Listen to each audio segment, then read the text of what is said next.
Ada sebuah peristiwa ketika Yesus telah bangkit. Dan peristiwa ini hanya tercatat di dalam Injil Lukas.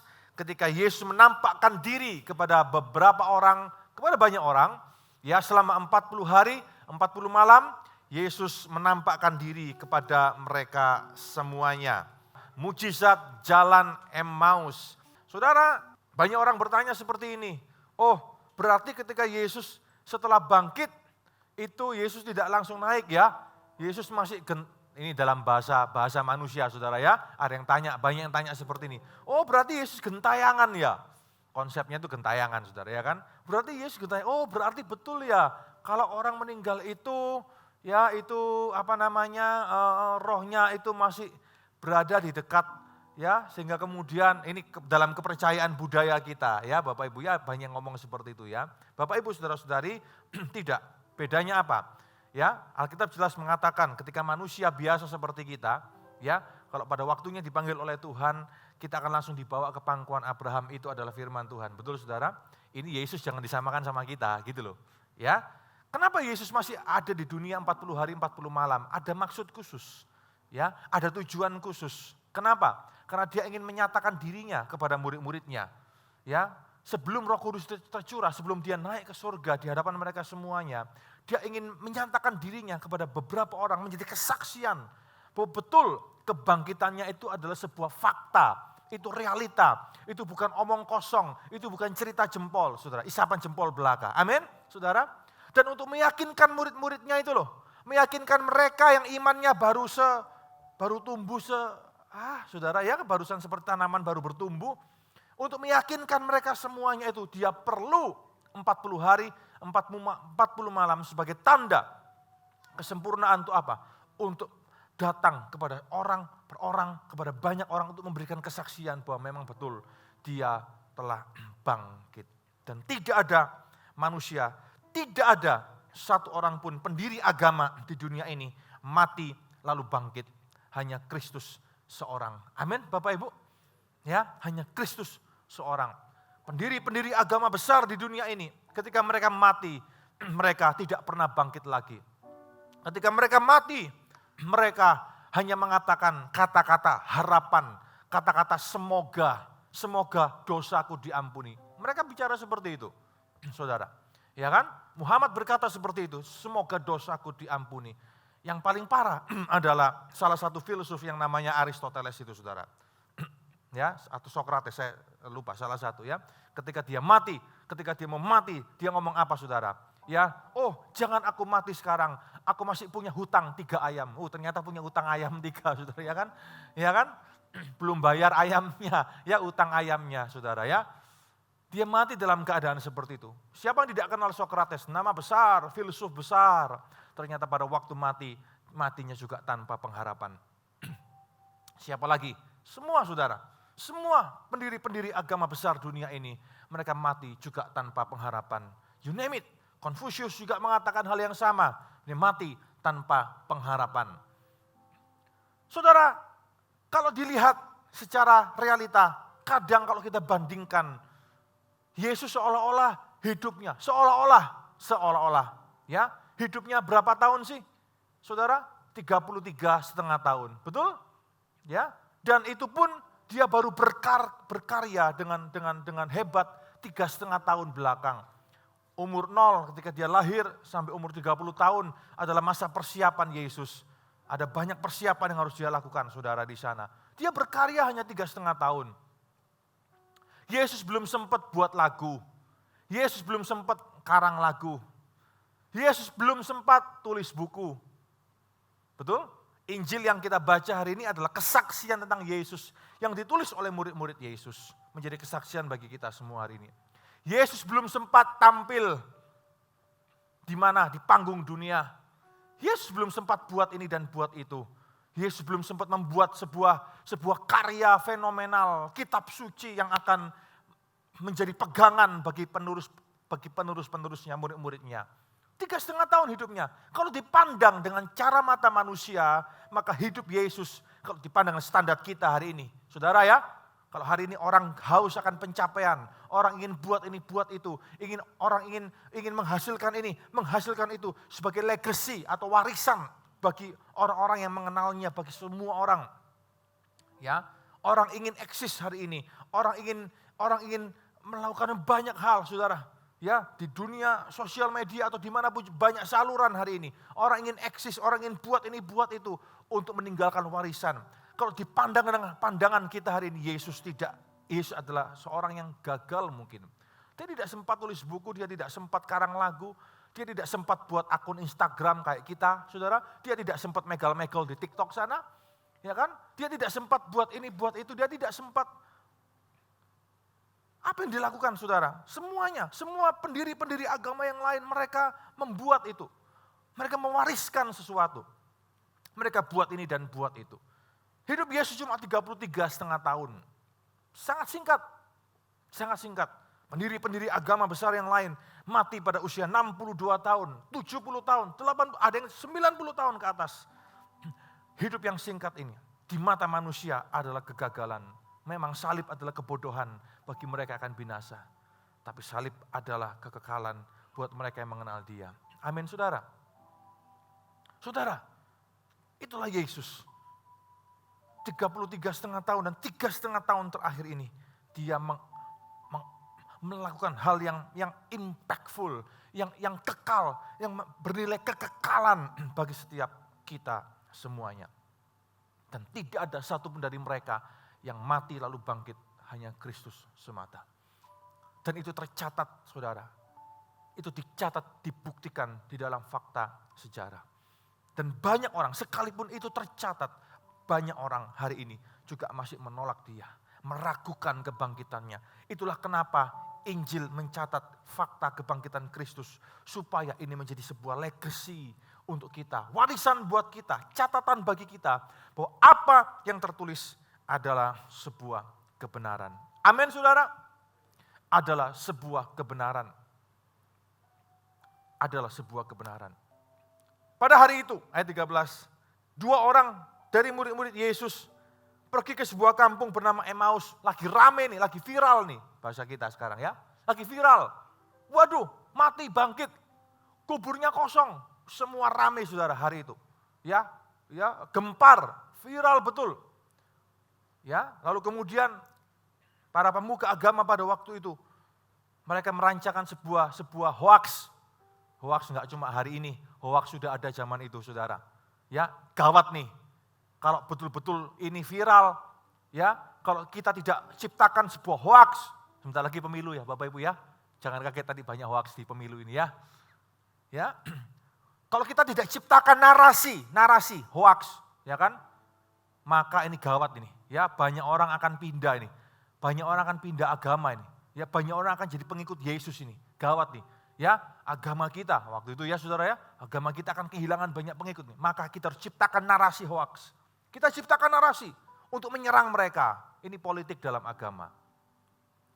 Apa yang diciptakan oleh mereka saudara? Kita buat narasi bahwa ini mayatnya tidak bangkit tapi dicuri oleh murid-muridnya. Mereka ciptakan itu saudara. Dan sukses narasi itu. Narasi itu dipercaya oleh banyak orang. Tanpa check and recheck. Ya, semua orang enggak percaya, dimakan mentah-mentah. Hari ini orang-orang Yahudi kebanyakan tidak percaya Yesus. Sedikit yang percaya Yesus. Disebarkan hoaks itu. Bahkan mengancam murid-muridnya. Tapi Yesus tetaplah Yesus.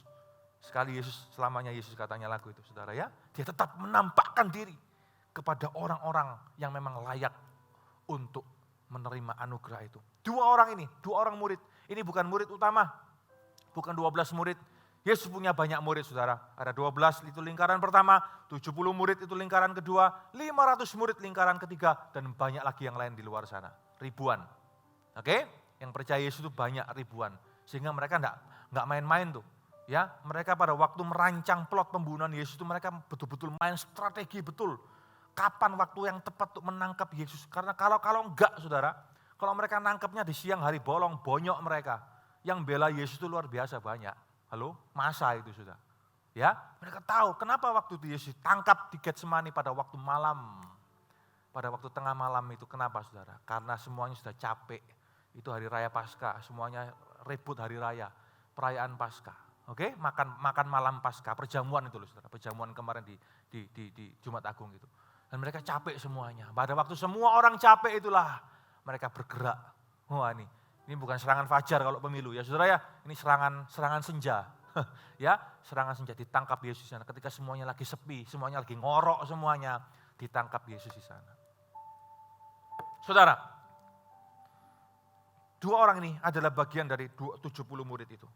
Mereka pulang, perhatikan ya, pada hari itu juga dua orang dari murid-murid Yesus pergi ke sebuah kampung bernama Emmaus. Kira-kira 11 km dari Yerusalem. Dan mereka bercakap-cakap tentang segala sesuatu yang telah terjadi, yang lagi viral itu loh. Bangkit nih guru kita, gimana nih? Gimana? Ya tidak ketemu, siapa? Katanya ada yang mencuri, ini narasi, perang narasi. Ya gimana nih? Bagaimana ini? Apa yang terjadi ini? Narasinya mayoritas selalu menang, betul saudara? Ya, narasi mayoritas itu selalu menang. Apa narasi mayoritas itu? Ya itu tadi, dicuri oleh murid-muridnya. Tapi narasi dari murid-murid ini yang masih sedikit jumlahnya, yang minoritas ini ya tetap kalah. Tapi sekalipun mereka kecil minoritas, tapi mereka punya kesaksian yang luar biasa. Sehingga hari ini 2023 tahun kemudian kita masih bisa melihat, mendengarkan, membaca narasi itu. Ketika mereka sedang bercakap-cakap dan bertukar pikiran, Yesus sendiri mendekati mereka lalu berjalan bersama mereka. Namun ada sesuatu yang apa saudara? Dikatakan menghalangi mata mereka. Sehingga mereka tidak dapat mengenal, ada yang menghalangi mata mereka. Betul-betul mereka tidak kenal, tidak tahu bahwa itu ada sesuatu yang menghalangi mereka. Kenapa Tuhan izinkan terjadi itu? Betul. Karena dia akan menyatakan dirinya untuk semuanya nanti. Ada sesuatu yang menghalangi mata mereka. Secara figuratif ini adalah bicara juga gambaran kita orang Kristen. Di dalam perayaan Paskah ini. Banyak mata kita masih terhalangi. Kita masih tidak bisa melihat dan mengenal dia karena ada sesuatu yang menghalangi. Mata rohani kita ini terselubung saudara. Ada yang menyelubungi mata rohani kita. Kita sudah ikut Yesus lama. Kita mungkin sudah mengalami Jumat Agung dan mengalami Paskah sudah seumur hidup kita mungkin. Hari ini kalau kita mungkin 50 tahun, 60 tahun, ya 50 kali, 60 kali itulah kita telah mengikuti perayaan Paskah. Tapi ada sesuatu yang masih menghalangi mata kita. Sehingga sekalipun puluhan kali kita Jumat Agung, puluhan kali kita sudah merayakan Paskah, masih ada sesuatu yang menghalangi mata kita. Kita masih belum bisa kenal dia. Kita masih belum bisa melihat dia. Kita masih belum bisa sungguh-sungguh untuk betul-betul menggapai Yesus di dalam hati kita. Kita mungkin tahu semua teori itu. Kita mungkin tahu, kita pernah dengar, kita lihat, kita dengarkan di YouTube di mana-mana saudara, fakta-fakta tentang kebangkitan Yesus dan ini dan itu dan semuanya. Tapi ada sesuatu yang menghalangi selubung mata rohani kita. Sehingga kita tidak bisa dengan segenap hati untuk ikut Yesus. Kita tidak bisa segenap hati gitu loh. Ya, selalu kita main perhitungan kalau ikut Yesus. Perhitungan kita selalu untung rugi. Kenapa hati kita ini selalu untung rugi? Kenapa kita selalu nggak bisa setulus hati, nggak bisa sungguh-sungguh tulus hatinya dalam mengikut Yesus. Selalu masih ada tendensi keuntungan pribadi. Aku ikut Yesus, apa yang bisa aku dapatkan? Aku ikut Yesus, ya apa yang bisa aku dapatkan? Ya, apa aku akan jadi kaya atau tidak? Kalau enggak ya percuma. Saudara kalau seperti itu, ya gampang datang aja Gunung Kawi, saya jamin cespleng saudara. Ya kan, saya pernah ceritakan saudara. Ya, ketika sebuah pabrik rokok dulu waktu mau, ini merek apa ini? Pergi ke Gunung Kawi. Ya kan, minta sama mbahnya, sama dukunnya di sana, dikasih mimpi, oh jadi meledak itu. Ya saudara ya, wah jadi penguasa pasar Indonesia hari itu saudara. Hari ini tidak ada lagi. Iblis itu kasih berkat.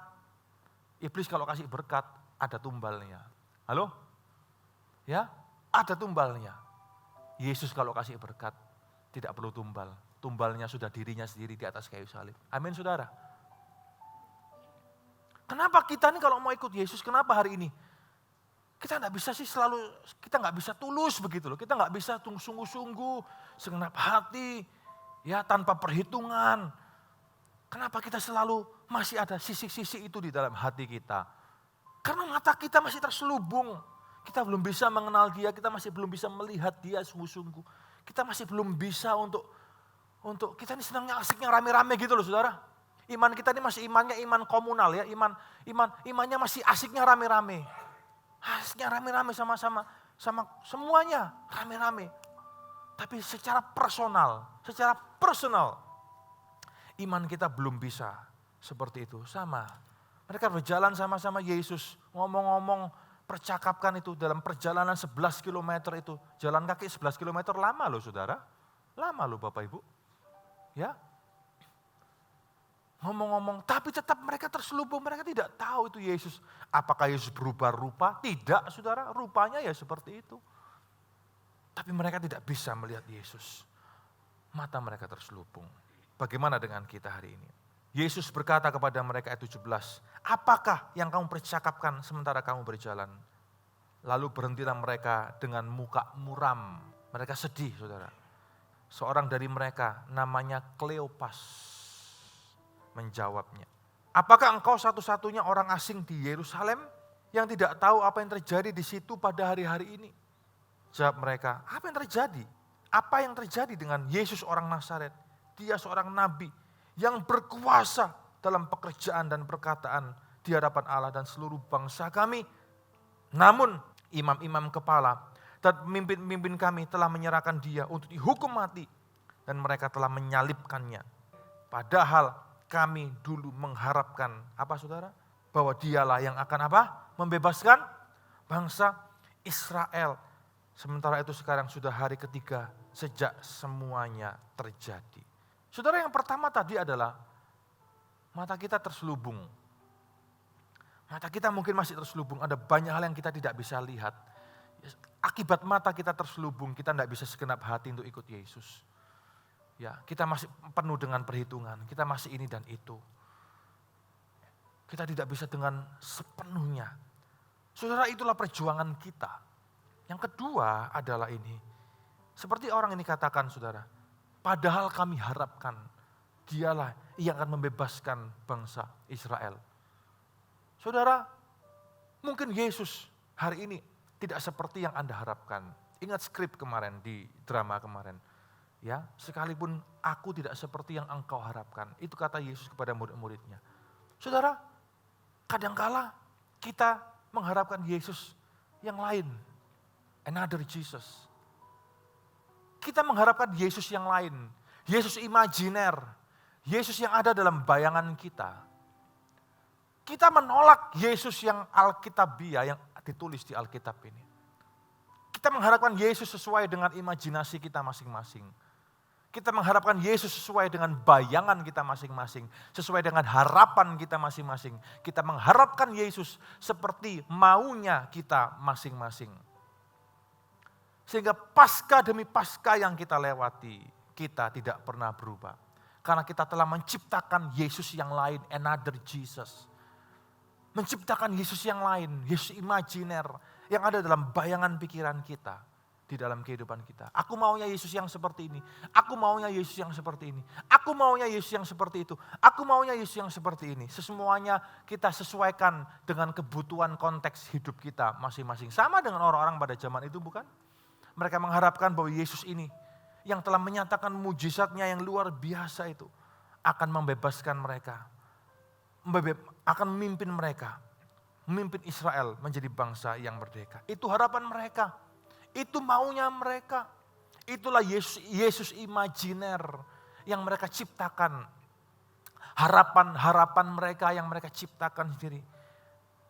Harapan palsu mereka tidak bisa lihat Yesus yang sesungguhnya. Bayangkan saudara, aneh ya, sudah ikut Yesus, ya 3,5 tahun ikut Yesus sama-sama.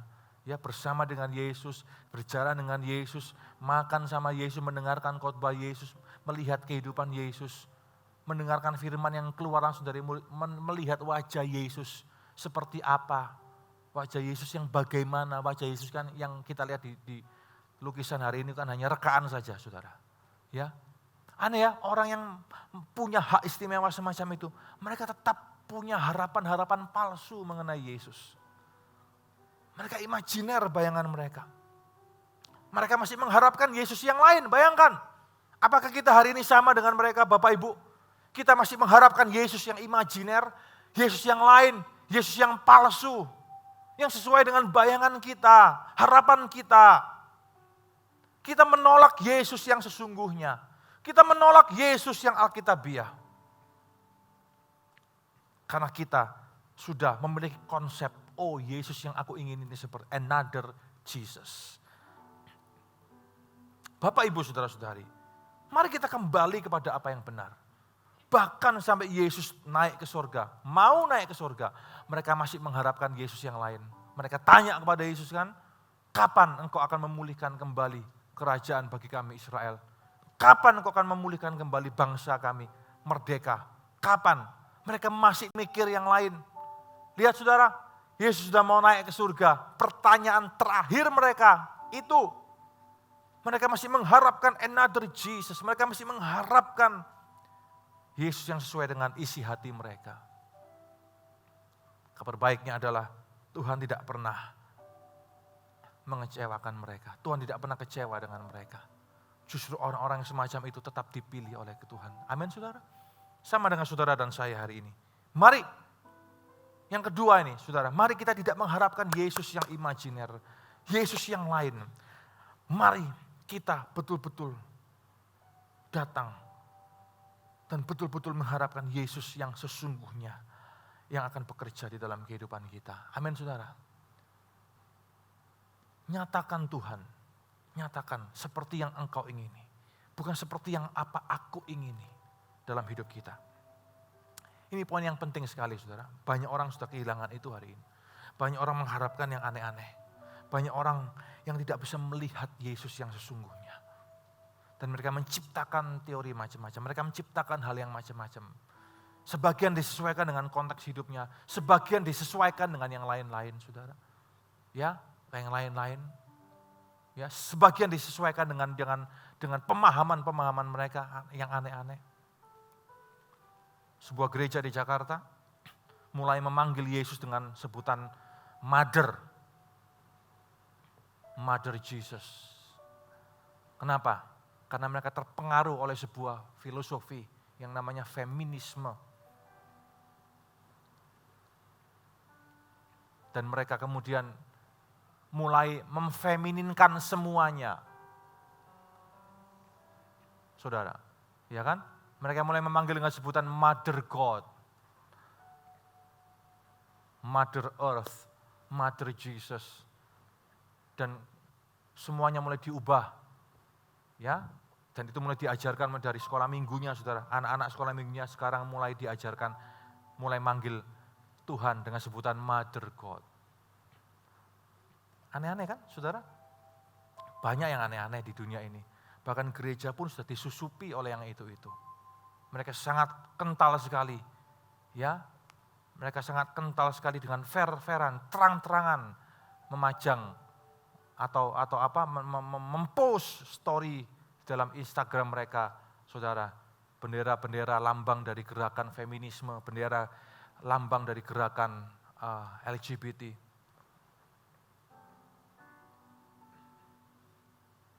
Saudara, apakah seperti ini? Padahal dipimpin oleh orang-orang pinter loh, saudara. Yang memimpin orang-orang pinter, dokter juga, sudah dokter lagi. Apalagi saudara, banyak orang aneh ya saudara. Mereka mulai mempunyai bayangan-bayangan yang aneh tentang Yesus. Another Jesus yang ada dalam bayangan mereka.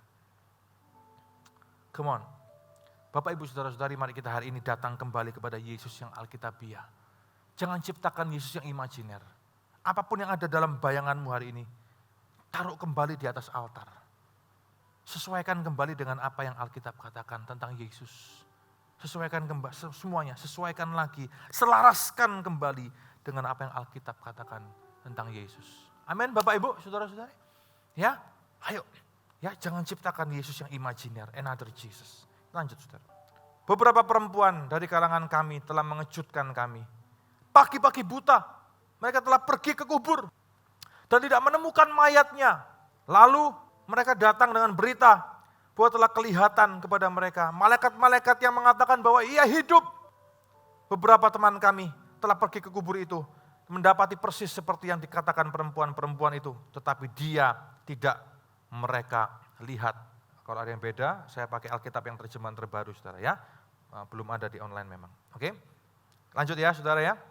Ayat 24, beberapa teman kami telah pergi ke kubur itu dan mendapati persis seperti yang dikatakan perempuan-perempuan itu. Tetapi dia tidak mereka lihat.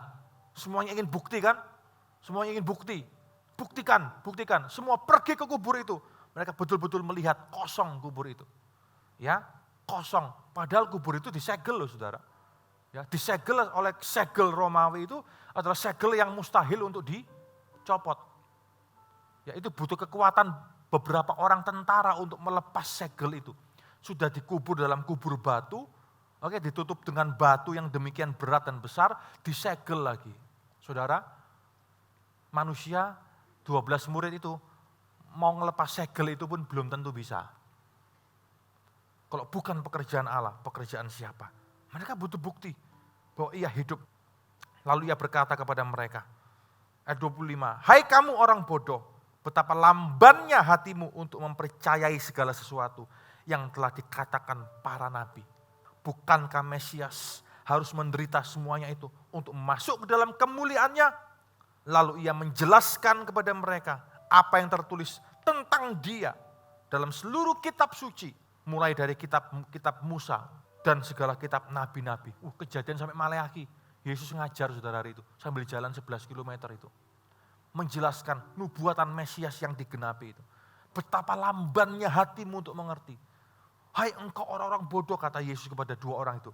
Mengapa hatimu begitu lamban untuk mengerti, untuk mempercayai apa yang telah terjadi. Ini adalah gambaran kita juga, poin ini saudara. Bahwa kadang hati kita ini terlalu lamban. Hati kita terlalu lamban untuk mengerti perkara-perkara rohani.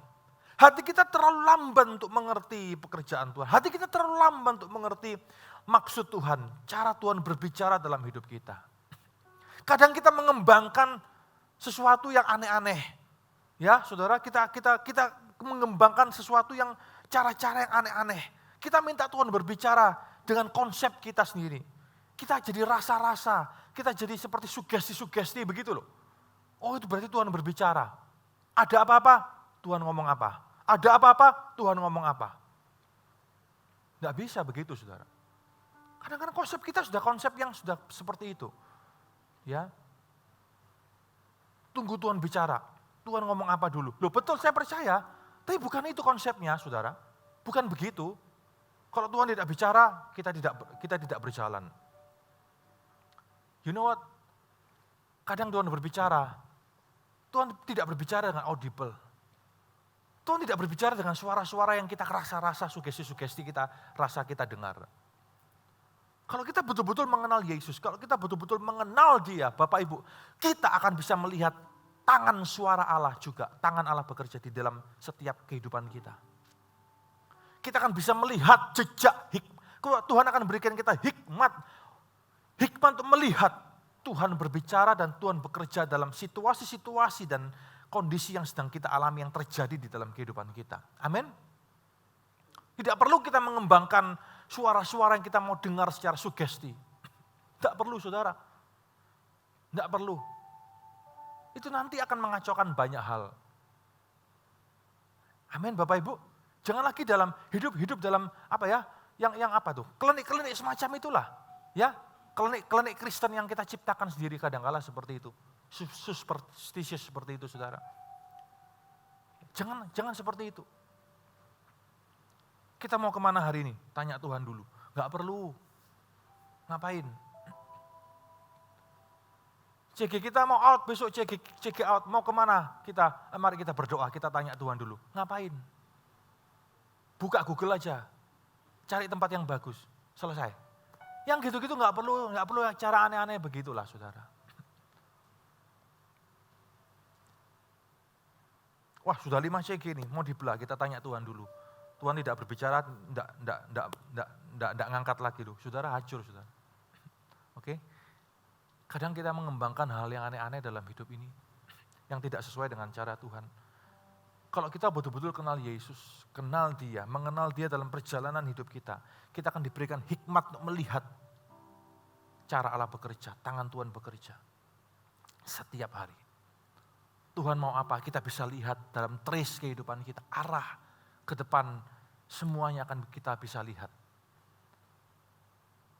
Kalau kita penuh dengan hikmat, kalau kita betul-betul kenal Yesus sungguh-sungguh. Oleh karena itu, pagi hari ini, pesan Paskah hari ini, do not create another Jesus. Jangan ciptakan Yesus yang lain, yang sesuai dengan maunya kita. Tapi mari kita mulai kembali kepada Yesus yang Alkitabiah. Yesus yang asli, yang sesuai dengan apa yang Alkitab katakan. Jangan terus hidup dalam selubung.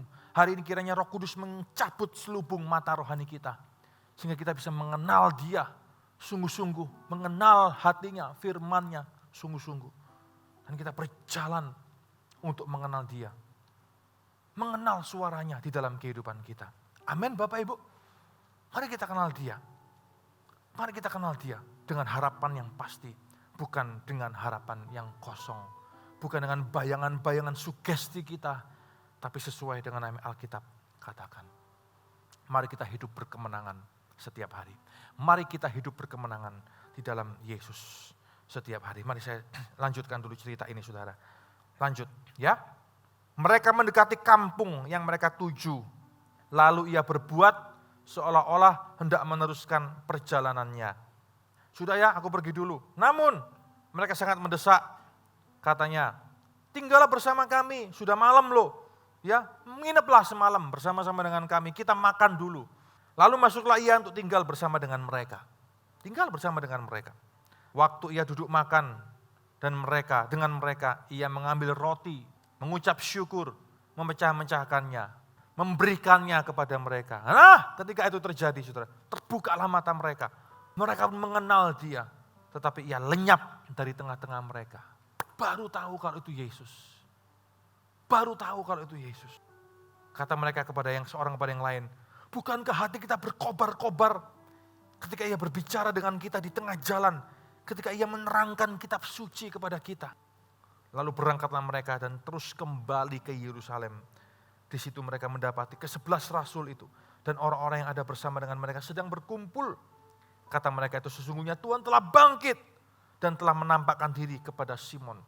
Salah satu dari mereka namanya Simon, bukan Petrus, Simon yang lain ya. Lalu kedua orang itu pun menceritakan apa yang terjadi di tengah jalan dan bagaimana mereka mengenali Dia pada waktu ia mulai memecah-mecahkan roti. Pada waktu perjamuan itu saudara, mereka baru mengenal Yesus. Kadang kita juga seperti itu bukan? Kita baru kenal Yesus, kita baru ini Yesus. Ketika mungkin kita mengalami mujizat. Ketika kita mungkin mengalami pertolongan Tuhan. Ketika kita mungkin mengalami doa yang dijawab. Kita baru kenal Yesus, kita baru saudara. Berbahagialah kita kalau kita betul-betul kenal Yesus tanpa kita perlu untuk mengalami hal ini dan itu dulu. Amin. Hari ini mari kita berdoa supaya selubung mata kita dibuka. Supaya selubung mata rohani kita dibuka untuk kita mengenal Dia. Supaya kita sungguh-sungguh untuk mengenal Dia. Tidak mengembangkan Yesus yang lain yang di dalam imajinasi kita. Mari kita kembali kepada apa yang kitab suci, Alkitab kita katakan mengenai Yesus. Sebab Dia hidup.